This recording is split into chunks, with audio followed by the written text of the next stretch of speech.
Dear ones, do not confuse the Christ energy with the Christianity religion. Remember the following. Sananda lived in Judea and continued until he was enlightened, the steps his family went through in relation to the religion of Judaism. He always felt that something there did not match what resonated in his heart, especially that punitive God who was taught by religion. So he was always very rebellious about it. After awakening in the desert, Sananda fully understood that it was all wrong, and tried to pass it on to people, to great leaders. But what about the great rulers? Very rare that ruler thinks about the people, has an interest in seeing the people improve. The vast majority of government officials only want to think about themselves, forgetting that there are people who depend on their decisions. So when Sananda begins to preach that there is no punishment, that there is no punitive God that Judaism preached, the great rulers found this a very serious problem, for it was exactly through this statement that they controlled people. Every wrong thing that people did, God punished. Then they took the blame off their shoulders to throw it on God's back, a being that nobody knew, nobody saw, but that everyone knew of his power, the power that he had to punish, because everything that went wrong was attributed to God's bad mood, to a divine punishment for something that humans had done, that those people had done. So Sananda's words were not well received, because it would end their power. It would end their way of controlling the people. So Sananda became a bad person, a person who was disturbing everything that those rulers maintained. If the people started to listen to Sananda, they would no longer be able to threaten people, to say that all that was divine punishment, since he preached a non-punitive God. Then everything ended up culminating in Sananda's death, because the interests were much greater than listening to that human being who called himself the Messiah, but that many preferred not to believe it and keep their own decisions, their own powers. And so Sananda was crucified. At this point, Sananda's words had been passed on to his disciples, which it is worth remembering that they were Jews and followed much of their own religion, which was Judaism. So when Sananda left, the vast majority of the disciples ended up changing their ideas, getting involved in everything that was said. Only Peter felt that he had a mission, which was to found a church that could worship those words that had been said by Sananda, by Jesus, as you knew him. And so it begins to be called religion, Christianity. However, it is worth remembering that many followed Sananda, many liked what he said despite not understanding, being afraid. Agreeing with what he said, his words touched their hearts. Then those who were touched, who lived with Sananda, started to attend this church, where the words that Sananda had left were repeated.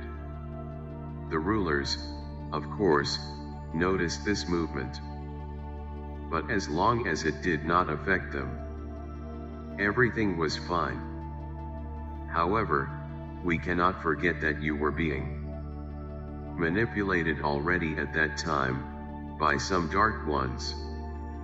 even with the presence of Sananda on your planet, which was one of the first attempts to try to wake you up, to get you out of that yoke of atonement. The Dark Ones were already there. They already dominated the religion of Judaism. So why not also dominate Christianity? This new religion that was going to emerge? Of course, as I already said here, that Sananda's Christ energy flooded everyone's heart, regardless of religion, because his energy was so powerful. Even though he was in a human body, his words, his thought forms created an egregore of light, so great that Christ consciousness was implanted in everyone's heart, regardless of religion. It is as if everyone has been contaminated by a disease, plus a disease of goodness, the disease of love, the disease of evolution. So even though Sananda was crucified, and his rulers supposedly thought they had silenced his voice was not silent, because this Christ consciousness implanted in every human heart reverberated and is still there today, 2020 years later. Very well, then Christianity is born. From the words of Jesus, from the stories of the disciples, who, as you know, each one who tells a story always adds something of his own. Then one would tell the other, who would contract for the other. And by the time it was written, it was almost misrepresented. So many today do not understand that the Bible was not written by Jesus. He did not dictate the Bible. It was written by his disciples and by other people who lived at the time. And of course, as there was already manipulation of the dark misrepresenting everything that was said, and keep you believing that God was still punitive, that God was punishing. If not, where would the control be? There would be no control. You would not accept rains from anyone, because you would know that you were powerful, and that everything you did would come back against you, but not out of punishment, as a result of your actions. Then everything starts to be distorted. Representatives of that religion took hold of those ideas and began to put their own, according to their understanding, according to their will, to always keep their faithful in the halter, to keep their faithful manipulated. Because that's what religions do. They manipulate you totally.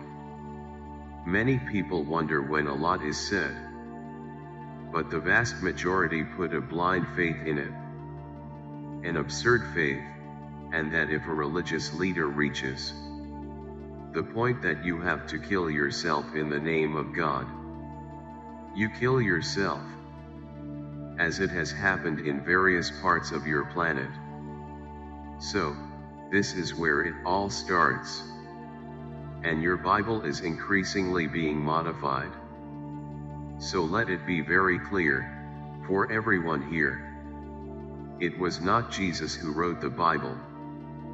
His words were put there by men, due to the understanding that men had of what he spoke. Of course, there are many of the parables that Sananda said, many, but they were duly incorporated into a much larger text, so that the religious book you have today could be formed. So my brothers and sisters, I understand that for many of you, who were raised on the basis of this book, be it the Catholic religion, the Baptist, whatever, Protestant, it doesn't matter, it doesn't matter what name the sub-religion was given. The great religion is Christianity. And it happened in such a way that you managed to break this religion into many others, because each one understood the same book in different ways. Look how far you've come. How far men have come for manipulation. I will ask each of you a question. Where is it written that the men who run these religions were chosen by God? Where is that written? Humans choose them, men do. There is no divine choice. There is no separation for our Father, Mother God. For our Mother, Father God there is no religion. Religion is to love your nearly unconditionally. This is the religion that our Father, Mother God preaches. Not what is said around, with rules, with prohibitions, with a lot of things attributed to our Father, Mother God, that He didn't say. Then the figure of sin is instituted. That everything you do wrong is sin, and you will be punished.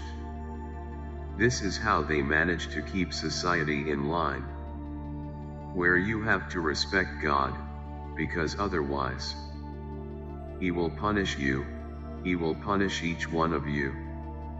So this was the idea put forward by men in all religions, or sub-religions, it doesn't matter. Keep them always attached to a concept of punishment. Here comes the concept of heaven and hell.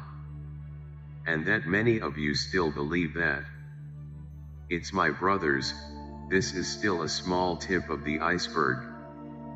Because if you stop to think, analyze, stop to think if this so-called religion that uses the Bible, Sananda's words as a base, why is it so rich? In whose name was this wealth made? In the name of our Father, Mother God.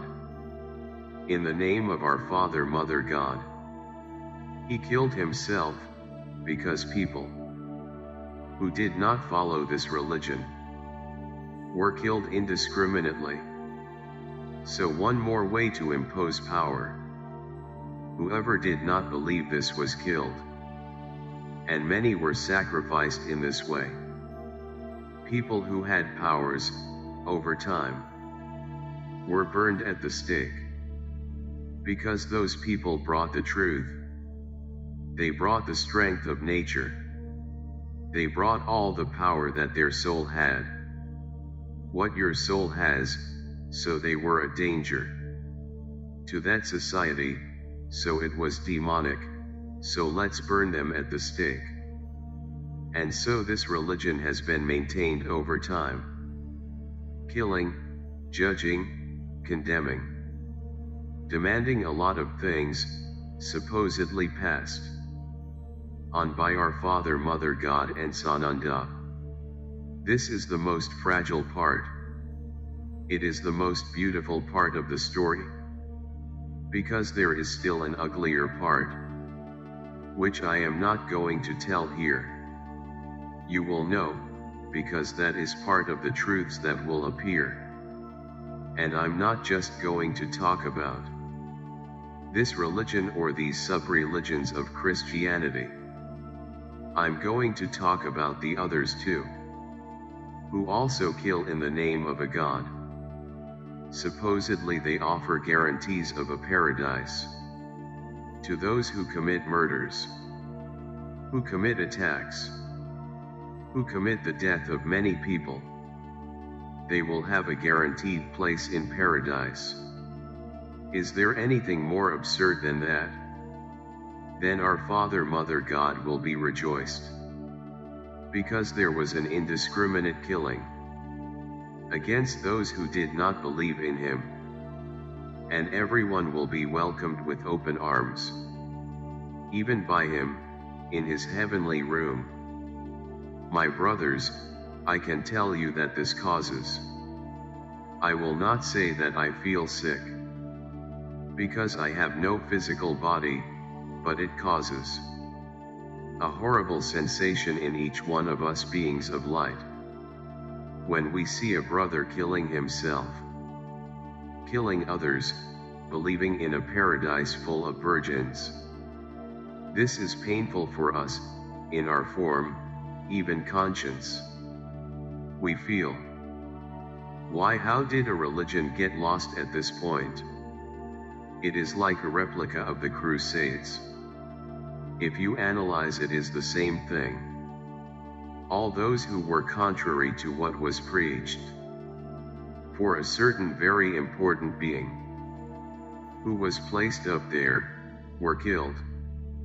Just the same reasons are exactly the same. The promises are different, because on this side of the West the promises were riches, because there were looting, killing those simple beings who didn't believe in that, but who had a little gold, who had a little wealth. Was quite interesting. To make the church richer and richer, and in the East the same thing. These religions, their rulers, are always very rich. Then many will say, but the churches were built. The people who put gold in the churches. Exactly, they put gold in the church to make them more beautiful so that God could see with better eyes. It was a bribe to our Father, Mother God. I'm going to make a beautiful church, all full of gold for God to help me. Many think that everything that is happening now is punishment for all that you have done. I will repeat that phrase. Everything you plant, you harvest. There is still a majority here who still do not believe much in what is said here, who even read the letters of Christ, but does not accept, because it is so ingrained, so attached to their mind, that they cannot imagine that they have been deceived for so long. So, my brothers, the separateness of the great religions is not something divine, it never was. This was all very well handled by those who wanted power, who consequently were the manipulators of humanity. And there they are manipulating you today. All these leaders know exactly that we are acting. They know they are going to lose power any minute. They know that the truth will be revealed. Now it is worth commenting on an important point here. Yes, there were great leaders who decided all this. We are not going to be judges here to condemn those. In the same way you, before awakening, believed in all this. Many did not believe, because they were already evolved souls. But the vast majority believed in what was said. So we cannot simply condemn everyone who is there for what they are doing. They follow what they believe. I am not going to tell you that any and all representatives who stand in front of an audience preaching are representatives of evil. I will not say this, because this is not true. He is there preaching what he believes, what has been passed on to him. He is very involved with that, so he preaches what he believes. So we're not going to judge and condemn anyone here for what they are doing. Many do not know what they are doing. Many strongly believe that what is written there is the truth. I already said here, who resonates with all. This is because you are an evolved soul. So you are resonating with this whole process. That is why you never let yourself be carried away by what you heard, because you deep down in your soul know that this is all a lie, that it is a great manipulation. My brothers, all this was a great manipulation, with the intention of enrichment, never really thinking about the people.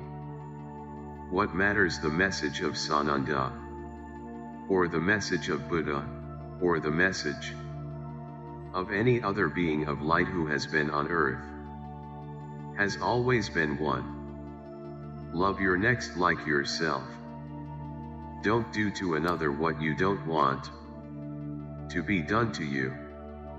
So if each of you internalized these words, or rather, if each of you had internalized those words, your world today would be different, because you would have expelled all this evil that has been going on in your world for a long time. But you have remained blind. Remember that I said some time ago that here it has become a planet of atonement. It became a planet where people had to really resonate with the third dimension. Resonate with all those feelings that you resonate today. Only too much time has passed. You would have had to rebel. You would have had to rise up against it all. But power, wealth, control, has always been the master spring of your planet. For some to become extremely wealthy, no matter how poor their people remain. And this is still the case today. Many of you have just recently been following this new path. Go back in time and remember what you did before you woke up. You did a lot of things wrong. So do not think that you are superior in relation to the rest. Don't let that ego grow. You are awake, but you are still reaping everything you planted back there. Your harvest will come. You will still reap. First, because you have to get rid of this harvest. You are not going to push that dirt under the rug. You have to live with the dirt that you put in, and what comes around. You continue to receive everything that you have also done. You are also a co-participant in everything that is happening there. Have you always been aware of not throwing garbage on the floor? Have you always been aware of recycling? Have you always been conscious of loving Gaia? If any one of you says yes, I'll clap my hands. There are actually some of you who have always had this awareness. I will not deny it. But there are very few. The vast majority do not. The vast majority harmed Gaia all the time. After a while, you started to modify your actions and attitudes. Of course, there is always a time to start. The important thing is to start. Perfect, but you're still going to reap. My brothers, if you haven't already, with the acceleration of the energies that are coming, the lessons are coming much faster. Correct the mistakes of the past, do it with love, do it with will. Much that you believed was wrong had been written by man, not by our Father Mother God, not by Sananda, not by Buddha, not by Muhammad. Everything has been distorted. If you are ready to review everything you know, believe me, great. Jump to this side of the truth and allow yourself to know the truth, then yes, you will be sure that you made the right decision. Because the truth always brings the best way. The truth always brings the light. And the light always brings the truth. Things are happening quickly. Thankfully, those who are awake are speeding up the process, and everything could happen tomorrow. So make a decision that you still have time to enter the path of evolution, so that you still have time to prepare. I am the Archangel Michael. I am here, always, trying to show you the truth. Peace with you. Thank you for watching.